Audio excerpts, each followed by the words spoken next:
बिस्मिल्लाहिर्रहमानिर्रहीम। अस्सलाम वालेकुम स्टूडेंट्स। आज हमारा टॉपिक है स्ट्रक्चरल आइसोमेरिज्म में सबसे पहला आइसोमर या सबसे पहली क्लासिफिकेशन जिसको हम कहते हैं चेन आइसोमेरिज्म।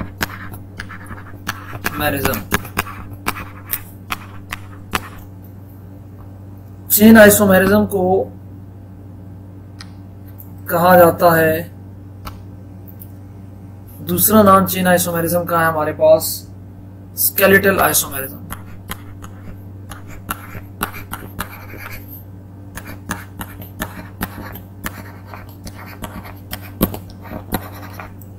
तो ये नाम आपको पता हो।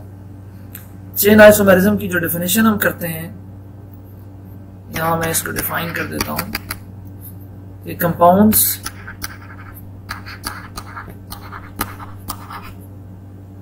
having same molecular formula but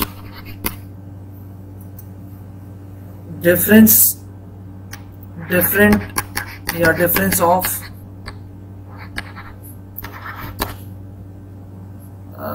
length of parent chain, difference of length of parent chain, और साथ में ये भी कहें कि देयर में बी अ डिफरेंस ऑफ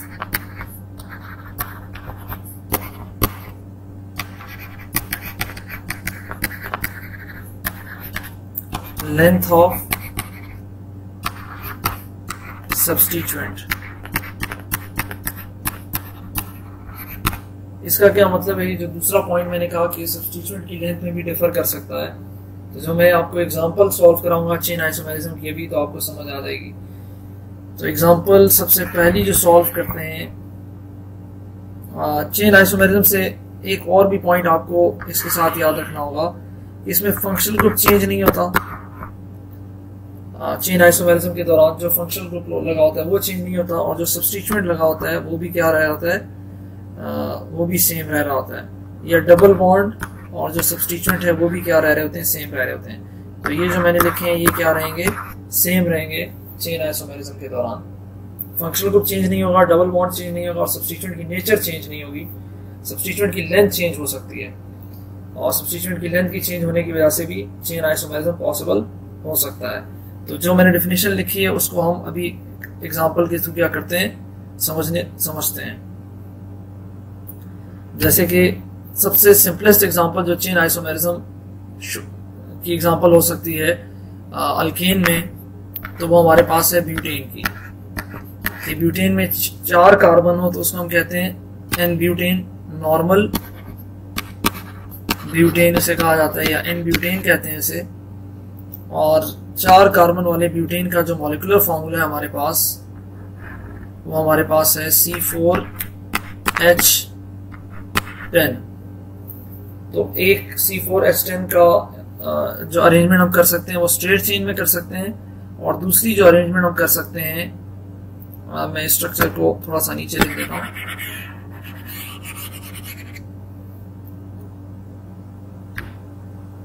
और मॉलिक्यूलर फॉर्मूला तो यही रहेगा।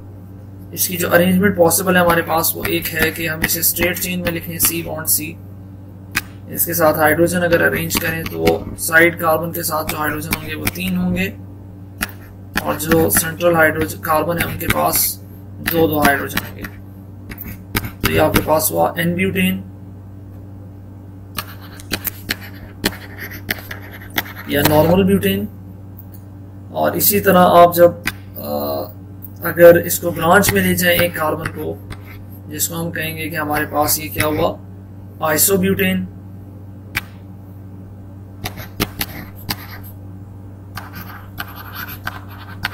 तो आइसोब्यूटेन के केस में अगर आप देखें तो वहां भी मॉलिक्यूलर फॉर्मूला तो सेम ही है, नॉर्मल ब्यूटेन की तरह ही है, 4 कार्बन और 10 हाइड्रोजन ही हैं, लेकिन आपकी पेरेंट चेन की जो लेंथ है वो चेंज हो चुकी है। और हमारे डेफिनेशन में हमने कहा था compounds having same molecular formula but difference of length of parent chain, there may be a difference of length of substituent. लेकिन ये substituent वाली एग्जांपल अभी नहीं दी। पेरेंट चेन की लेंथ में जो डिफर कर रहा है तो ये आपस में क्या कहलाते हैं, चेन आइसोमर्स कहलाते हैं।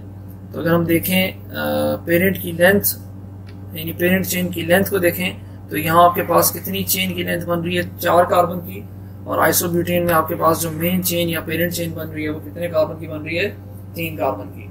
तो पहले 4 कार्बन थे, अब 3 कार्बन हो गए पेरेंट चेन में। तो जैसे ही आपको पेरेंट चेन में डिफरेंस दिखे और आपको दिख रहा हो कि पेरेंट चेन की डिफरेंस आ रही है, तो इसका मतलब वो क्या एग्जांपल हो सकती है, वो एग्जांपल हो सकती है हमारे पास किसकी, चेन आइसोमेरिज्म की। एक चीज जो आपको ट्रिक के थ्रू याद करानी है कि आपने हमेशा इस ट्रिक को याद रखना है। कुछ एग्जांपल्स हमारे पास ऐसी होती हैं जो आपको दिख रहा होता है कि वो टॉटोमर्स भी दिख रहे हैं, वो 2 कंपाउंड आपस में टॉटोमेरिज्म भी शो कर रहे हैं, वो 2 कंपाउंड आपस में फंक्शनल ग्रुप आइसोमेरिज्म भी शो कर रहे हैं, चेन आइसोमेरिज्म भी शो कर रहे हैं, पोजीशन आइसोमेरिज्म भी कर रहे हैं। तो फिर हम उसको कौन सा आइसोमर कहेंगे, तो आपने याद रखना है TFMCP। ये मैंने आपको पहले भी वीडियो में बताया था, लेकिन अभी आपको याद रखना होगा। तो ये हमारे पास चेन आइसोमर्स के रिलेटेड था। अब हम एग्जांपल सॉल्व करते हैं चेन आइसोमेरिज्म की। तो एग्जांपल सॉल्व करते हैं चेन आइसोमर्स की, जिसमें एटलीस्ट 10 या 15 एग्जांपल हम हर आइसोमर्स की सॉल्व करेंगे ताकि आपको आइसोमर्स को समझने में आसानी हो।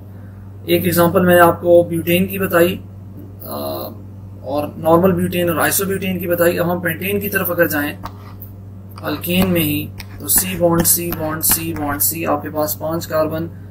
इसी तरह पेंटेन का दूसरी जो पॉसिबिलिटी हो सकती है कि आपके पास 4 कार्बन की चेन हो और 1 कार्बन आपके पास एज अ ब्रांच आ रहा हो, और इसी तरह एक और पॉसिबिलिटी हो सकती है कि आपके पास 3 कार्बन की चेन हो और 2 कार्बन एज अ ब्रांच आ रहे हो। इनका मॉलिक्यूलर फॉर्मूला क्या होगा, सेम ही होगा, और मॉलिक्यूलर फॉर्मूला होगा C5H12 ही होगा। आप किसी भी कंपाउंड पे अप्लाई करेंगे इन तीनों में से, तो इनका मॉलिक्यूलर फॉर्मूला क्या होगा, C5H12 ही होगा। मतलब इसमें 5 कार्बन होंगे और 12 ही हाइड्रोजन होंगे। मैं सपोज लास्ट वाले पे इसको अप्लाई करता हूँ, तो मेरे पास 3 हाइड्रोजन यहाँ, 3 हाइड्रोजन यहाँ, 3 हाइड्रोजन यहाँ, और इसके साथ भी 3 हाइड्रोजन। तो आप देखें कि हर एक कार्बन के साथ 3-3 हाइड्रोजन है, 4 कार्बन है, तो 12 हाइड्रोजन। और आपके पास क्या है, सेंट्रल वाले कार्बन की चूंकि वैलेंसी पूरी है तो उसके पास कोई हाइड्रोजन नहीं होगा, तो इसका मतलब आपके पास जो हाइड्रोजन है वो 12 है। तो ये तीनों एक दूसरे के अगर आप इन तीनों को देखें तो मॉलिक्यूलर फार्मूला तो सेम है। हम देखते हैं कि कार्बन की चेन की लेंथ की अगर बात की जाए तो पहले में कार्बन की पेरेंट चेन की लेंथ है 5 कार्बन की, दूसरे एग्जांपल में अगर ये फर्स्ट एग्जांपल हो, ये सेकंड हो और ये थर्ड एग्जांपल हो, तो फर्स्ट में 5 कार्बन है, सेकंड में आपके पास पेरेंट चेन में 4 कार्बन है, और थर्ड में आप पेरेंट चेन सिर्फ 3 कार्बन का ही कंसिडर कर सकते हैं, इससे ज्यादा का पॉसिबल ही नहीं है। तो पेरेंट चेन की लेंथ में डिफरेंस आ रहा है, और हमने पढ़ा था कि चेन आइसोमर्स क्या होते हैं, जिनका मॉलिक्यूलर फॉर्मूला क्या होता है, सेम, लेकिन पेरेंट चेन की लेंथ में ही डिफर कर जाए, पेरेंट चेन की लेंथ अगर डिफर कर जाए तो हम उसे कहते हैं चेन आइसोमर्स। तो आप देखें कि यहाँ तीनों एग्जांपल्स में, यानी जो फर्स्ट है उसमें 5 कार्बन की पेरेंट चेन है, सेकंड में 4 कार्बन की पेरेंट चेन है, और थर्ड एग्जांपल में 3 कार्बन की पेरेंट चेन है। पेरेंट चेन ही डिफर कर रहा है, इसका मतलब 1, 2 एंड 3 जो है, इसको मैं क्लियर कर देता हूँ आपको कि हमारे पास 1 और 2 भी आपस में क्या है, 1 and 2 आर चेन आइसोमर्स। इसी तरह आप 1 और 3 भी कह सकते हैं कि 1 and 3 भी हमारे पास क्या है, चेन ही आइसोमर्स हैं, यही बात होगी। और इसी तरह 2 और 3 वो आपसे पूछे 2 and 3 आर, तो 2 and 3 भी हमारे पास क्या है, चेन ही आइसोमर्स हैं। इसकी वजह ये कि डिफरेंस किस में आ रहा है, डिफरेंस आ रहा है आपके पास चेन की लेंथ में। और इसी तरह हेक्सेन में भी आप और हेप्टेन में भी आपको चेन आइसोमर्स भी मिलेंगे, पोजीशन आइसोमर्स भी मिलेंगे, लेकिन जहां जहां आपको चेन की लेंथ में डिफरेंस दिखेगा वो आपके पास क्या होगा, चेन आइसोमर्स की एग्जांपल होगी। जैसे मैंने कहा कि हम साइक्लिक कंपाउंड में भी चेन आइसोमेरिज्म पढ़ सकते हैं, उसकी एक एग्जांपल है हमारे पास जो फार्मूला है, मॉलिक्यूलर फार्मूला C6H12। अब C6H12 कितने डिफरेंट टाइप के साइक्लिक आइसोमर्स हमें दिखा सकता है। तो सबसे पहला जो आइसोमर है हमारे पास C6H12 का, वो है साइक्लोहेक्सेन। और साइक्लोहेक्सेन का स्ट्रक्चर आपके सामने, जिसमें हर कार्बन ने दो हाइड्रोजन के साथ क्या किया होगा, बॉन्ड बनाया होगा। तो 6 कार्बन की रिंग है और 6 कार्बन की रिंग में हाइड्रोजन ने कितने बॉन्ड बनाए हैं, कार्बन ने कितने बॉन्ड बनाए हैं हाइड्रोजन के साथ, दो हाइड्रोजन के साथ बॉन्ड बनाए हैं। तो ये आपके पास C6H12 हुआ, साइक्लोहेक्सेन कहलाया। एक पॉसिबिलिटी C6H12 की ये हुई स्ट्रक्चरल पॉसिबिलिटी। दूसरा जो पॉसिबल स्ट्रक्चर बन सकता है वो हमारे पास बन सकता है 5 कार्बन का रिंग हो और एक आपके पास साइड चेन हो कार्बन की, यानी एक मिथाइल ग्रुप आपके पास साइड में अटैच हो। तो अगर इसके भी मैं हाइड्रोजन बैलेंस कर लेता हूं आपके लिए, तो यहाँ भी CH2, यहाँ भी CH2 हो गए,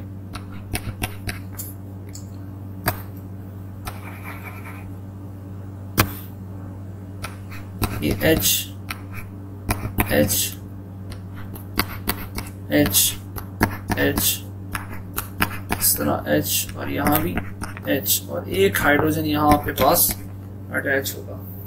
तो ये हमारे पास है, एक आपके पास है फर्स्ट जो एग्जांपल है उसमें आपके पास 6 कार्बन की रिंग है, यानी यहाँ मैं सेंटर में लिख देता हूँ कि यहाँ 6 कार्बन की पेरेंट चेन है।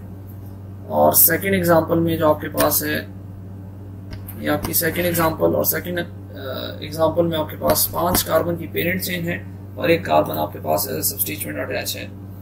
तो अगर आप देखें दोनों का मॉलिक्यूलर फार्मूला तो सेम है, लेकिन चेन की लेंथ डिफर कर रही है। तो मैं कहूँगा, और चेन की लेंथ कैसे डिफर कर रही है कि एक में जो पेरेंट चेन है वो 6 कार्बन का है और दूसरे में पेरेंट चेन 5 कार्बन का है। 6 कार्बन के पेरेंट चेन का मतलब रिंग में 6 कार्बन है और यहाँ रिंग में सेकेंड एग्जाम्पल में 5 कार्बन है। तो 1 और 2 हमारे पास क्या है, 1 and 2 आर चेन आइसोमर्स। इसी तरह अगर मैं C6H12 से और भी बहुत सारे पॉसिबल स्ट्रक्चर, ऑलमोस्ट इसके 12 आइसोमर्स बन सकते हैं रिंग की फॉर्म में, लेकिन मैं कुछ ही बनाऊंगा सिर्फ समझाने के लिए आपको कि ये थर्ड एग्जांपल अगर मैं कंसिडर करूं और मैं कहूं कि ये थर्ड एग्जांपल है जिसमें 4 कार्बन की रिंग है और 2 आपके पास ये कार्बन है जो सब्स्टिट्यूएंट के तौर पर अटैच है। आप जब इसको बैलेंस करेंगे हाइड्रोजन तो ओवरऑल आपको 12 ही हाइड्रोजन मिलेंगे, लेकिन यहाँ आपको थर्ड एग्जांपल में 4 कार्बन की पेरेंट चेन मिल रहा है। इसका मतलब जो थर्ड एग्जांपल है वो भी आइसोमर है, किसका, चेन आइसोमर है। चेन मतलब 2 और 3 आपस में चेन आइसोमर है और 1 और 3 भी आपस में चेन आइसोमर है। तो 1 and 3 अगर मैं कहूँ तब भी वो क्या है, चेन आइसोमर है। इसी तरह 2 and 3 की मैं बात करूं तो वो भी आपस में क्या है, चेन आइसोमर है। इसी तरह इसकी फोर्थ जो आइसोमर पॉसिबल हो सकती है कि आपके पास 4 की ही रिंग हो, लेकिन अब आपके पास सब्स्टिट्यूएंट 2 सब्स्टिट्यूएंट नहीं है बल्कि एक ही सब्स्टिट्यूएंट है और सब्स्टिट्यूएंट की लेंथ चेंज हो गई है। तो मैंने आपको बताया था कि अगर सब्स्टिट्यूएंट की भी लेंथ चेंज हो जाए, मतलब पेरेंट चेन सेम हो, जैसे 3 और 4 को आपस में रिलेट करते हैं कि ये कौन से क्या ये चेन आइसोमर्स हैं या नहीं है, तो मैं 3 और 4 एग्जांपल की बात कर रहा हूँ।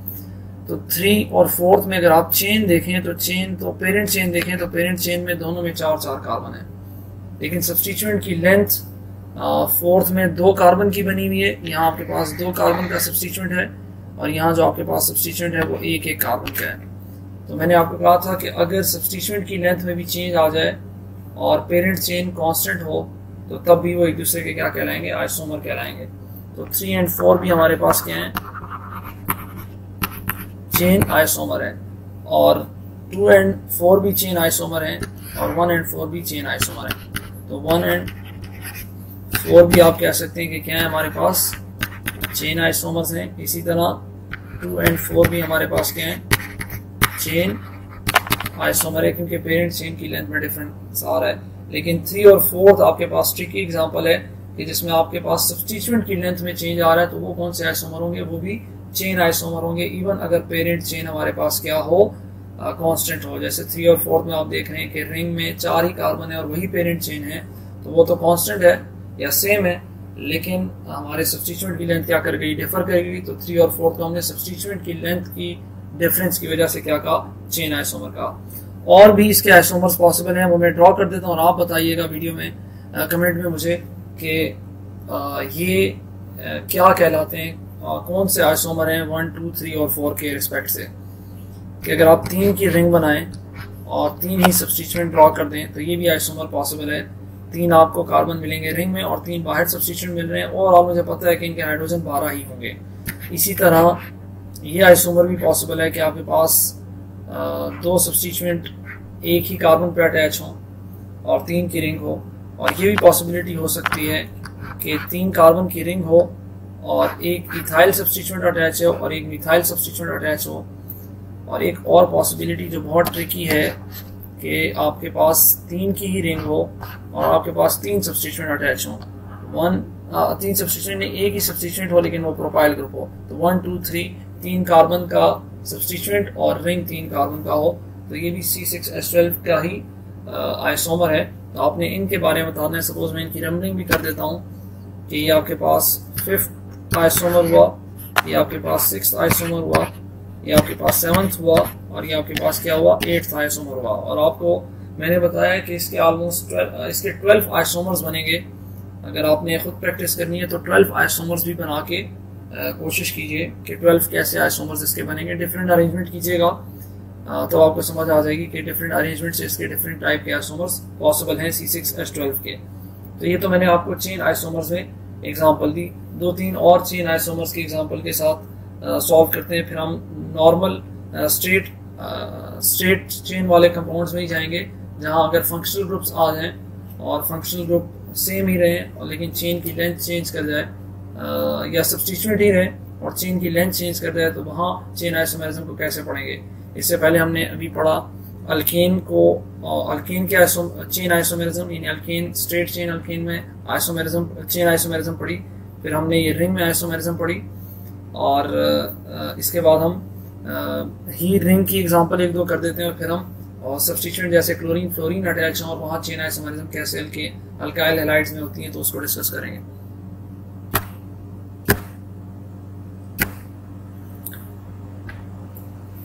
तो अगर सपोज में एक कंपाउंड आपके पास 6 कार्बन का ही है लेकिन उसको 2 सब्स्टिट्यूएंट अटैच हैं और नेक्स्ट कंपाउंड यही है, इन दोनों का मॉलिक्यूलर फार्मूला सेम है, मैं आपको बता रहा हूँ तो उस पर यकीन कर लीजिए, इनका मॉलिक्यूलर फार्मूला सेम है।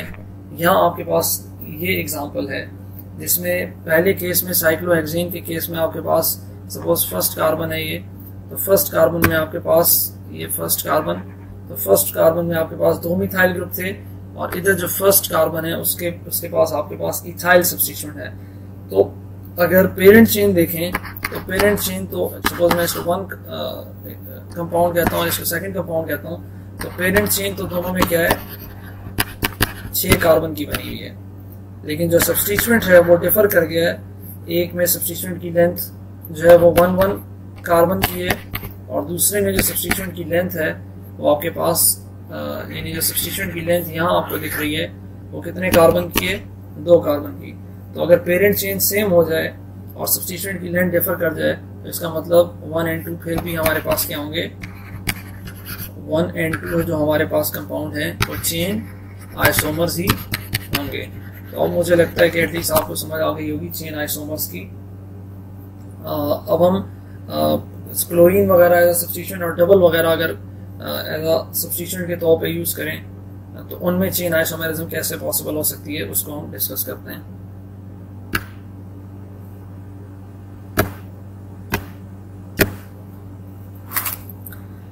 सपोज मेरे पास एक कंपाउंड है 4 कार्बन का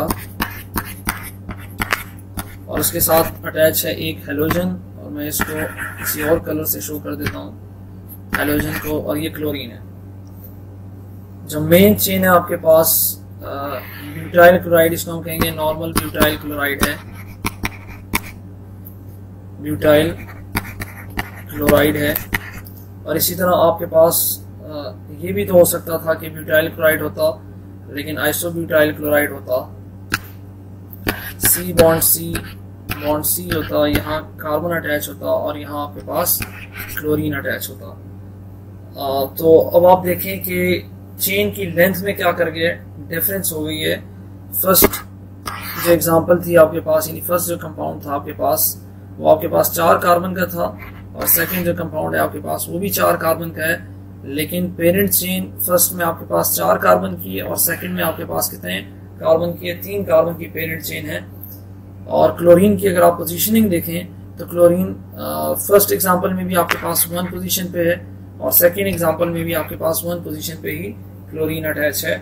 तो इसका मतलब ये है कि क्लोरीन ने भी पोजीशन भी चेंज नहीं किया, और सिर्फ कार्बन की चेन में यानी पेरेंट चेन में हमारे पास डिफरेंस आया लेंथ में। तो 1 और 2 भी एक दूसरे के क्या होंगे, 1 और 2 भी हमारे पास 1 और 2 और चेन आइसोमर्स, और चेन आइसोमर क्यों है, क्योंकि पेरेंट चेन में क्या हुआ है, लेंथ में डिफर कर गया। इसी तरह एक और भी इसका जो आइसोमर पॉसिबल है और बच्चे उसमें कंफ्यूज कर जाते हैं, और मैंने आपको ट्रिक बताया था TFMCP। मैं जब आपको पोजीशन आइसोमर पढ़ाऊंगा तो यही एग्जांपल मैं आपको फिर भी कराऊंगा, लेकिन यहाँ भी करा रहा हूँ,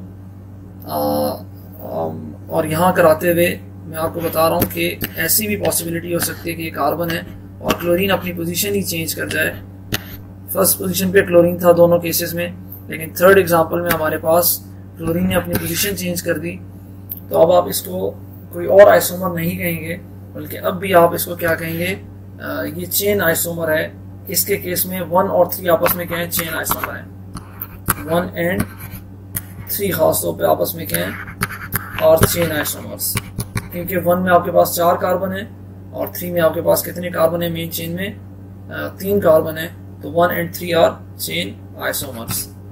लेकिन 2 और 3 आपस में क्या है, ये हम बाद में डिस्कस करेंगे जब हम पोजीशन आइसोमरिज्म पढ़ेंगे। तो ये आपके पास एज अ हेलोजन यानी जब सब्स्टिट्यूएंट अटैच था हमने उसमें पोजीशन आइसोमरिज्म पढ़ी। हम हाइड्रोक्सिल ग्रुप को अगर एग्जांपल में कंसिडर करें और उसको पोजीशन आइसोमरिज्म के लिए डिस्कस करें,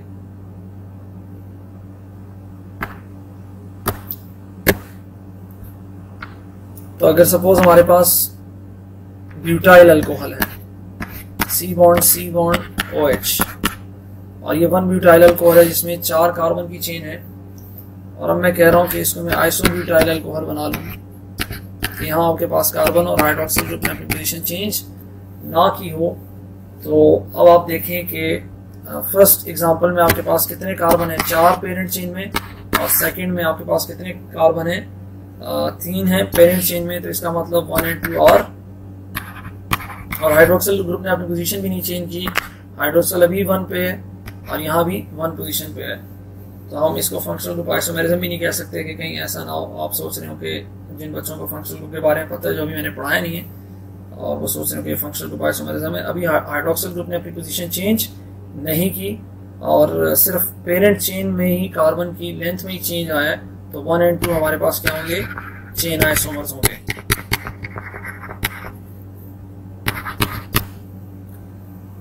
और डबल बॉन्ड के रिस्पेक्ट से अगर सपोज हम एक एग्जांपल कर लेते हैं,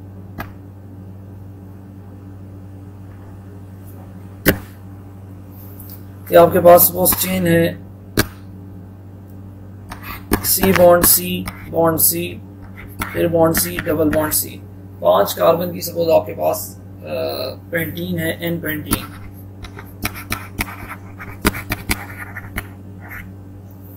और अब मैं ड्रॉ करता हूं 4 कार्बन का कंपाउंड जो डबल बॉन्डेड ही होगा, और मैं मिथाइल सपोज इस पोजीशन पे कार्बन को अटैच कर देता हूं।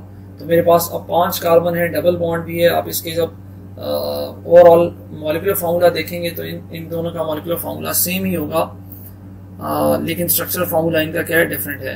आप डबल बॉन्ड की नंबरिंग अगर करें ऊपर वाले में, पेंटीन के केस में सपोज ये कार्बन में यहाँ से हटा देता हूँ, ये जो सब्स्टिट्यूएंट है मैं यहाँ से हटा के इसको रख देता हूँ किस पोजीशन पे, इस पोजीशन पे। तो इसको मैं कहूँगा ये आइसोपेंटीन है। ये क्या है? आइसोपेंटीन है। और ऊपर वाला हमारे पास क्या है? Normal pentane. तो आइसोपेंटीन और नॉर्मल पेंटीन जो है ये आपस में क्या है? चेन आइसोमर है। उसकी वजह ये है कि नॉर्मल पेंटीन में आपके पास कितने कार्बन है? पेरेंट चेन में 5, और आइसोपेंटीन में आपके पास कितने कार्बन है? पेरेंट चेन में 4। तो मैं अगर नॉर्मल पेंटीन को 1 कहूँ और आइसोपेंटीन को मैं कहूँ कि हमारे पास सेकंड एग्जांपल है, तो 1 और 2 आपस में क्या होंगे? 1 and 2 और चेन आइसोमर्स। डबल बॉन्ड ने अपनी पोजीशन भी चेंज नहीं की। ऊपर वाली एग्जांपल में फर्स्ट पोजीशन पे था और सेकंड एग्जांपल में ही फर्स्ट पोजीशन पे था। इवन अगर डबल बॉन्ड पोजीशन चेंज भी कर दे, जैसे ये भी आइसोमर इनका पॉसिबल हो सकता है। थर्ड अगर मैं बनाऊं C bond C, bonds double bond C, फिर बॉन्ड सी, और आप यहाँ कहीं मिथाइल अटैच कर दें, तो थर्ड अपने डबल बॉन्ड पोजीशन भी चेंज कर दे, तो तब भी ये क्या कहलाएंगे? 1 2 3 और 4, यानी सेकंड पोजीशन पे आपके पास डबल बॉन्ड आ रहा है, तो तब भी ये आपके पास कहलाएगा, यानी 1 और 3 आपस में क्या कहलाएंगे? चेन आइसोमर कहलाएंगे। 1 and 3 आर चेन आइसोमर। और आप 2 और 3 के बारे में अभी बात ना करें, क्योंकि मैंने अभी पोजीशन आइसोमेरिज्म नहीं डिस्कस की। लेकिन इवन अगर 2 और 3, हाँ 2 और 3 में हम डिस्कस नहीं कर सकते, हम कह सकते हैं कि 2 1 के लिए भी चेन आइसोमर है, यानी 1 जो है वो 2 के लिए भी चेन आइसोमर है, और 1 जो है वो 3 के लिए भी चेन आइसोमर है। और 2 और 3 आपस में क्या है? पोजीशन आइसोमेरिज्म है। ये हम नेक्स्ट पोजीशन आइसोमेरिज्म को पढ़ेंगे, वहां डिस्कस करेंगे। तो आज के लिए चेन आइसोमेरिज्म में इतना ही था। हमारे चैनल को भी सब्सक्राइब कीजिए, लाइक कीजिए और शेयर कीजिए। जितना आप हमें सपोर्ट करेंगे उतना ज़्यादा हम मोटिवेट रहेंगे और उतना ज़्यादा इफेक्टिव काम कर सकेंगे। बहुत शुक्रिया। अल्लाह।